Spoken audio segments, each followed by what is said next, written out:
When I was a student teacher, I had no idea how hard it can be to get 30 kids to be quiet.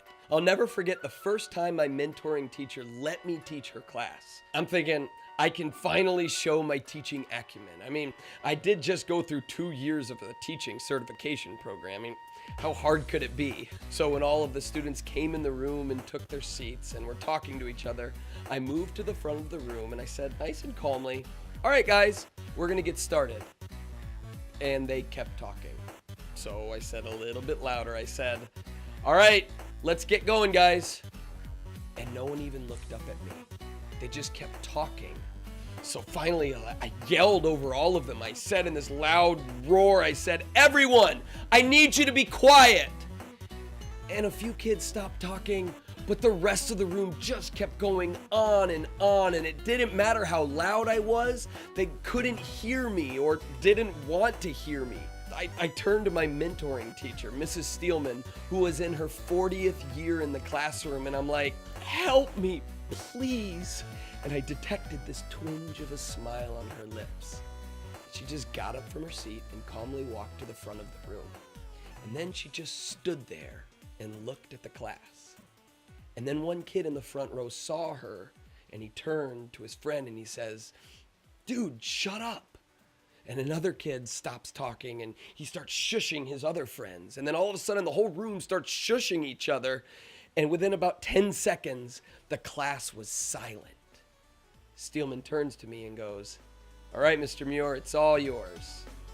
And I took her place and I went on with teaching my first class ever. And then after class, I asked her, "How'd you do that? What is this strange magic you possess, sorcerer-woman?"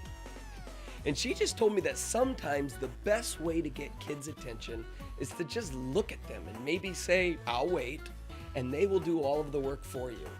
And as a brand stinking new teacher, as a student teacher, my mind was blown. And I've been using that technique ever since. And you know what else I learned from this? I learned that there are some amazing teachers out there who have been doing this for a long time. And I need to constantly be on the lookout for new practices and wisdom that can only come from experience, from people who have been doing this a while. Veterans like Mrs. Steelman, not because she has to, but because she loves it. All teachers, but especially young ones, need to take advantage of the collective wisdom in their school. Ask questions, seek out help, talk to your principal about observing someone else's class. Make it a priority to learn from the experts around you. There is so much to learn about being a great teacher, and that never stops. Talk to Mrs. Steelman. She still loves learning new ways to engage and work with students. But you have to be humble to do that, and recognize that there is always room to grow. And this also means that veterans, the ones who have been here a while, have to be willing to be those mentors. Invite younger teachers into your classroom. Schedule regular meetings and check-ins with them. Give out your phone number. Or do as Mrs. Steelman does and allow student teachers into your classrooms. Start teaching new teachers. Teaching's a team sport, and this team is so much better when we work together with each other and share our gifts. So to sum it up, new teachers, keep asking for help. Older teachers, be willing to give it. And all teachers, never stop learning. And Mrs. Steelman, thanks for everything. Let's grab lunch soon.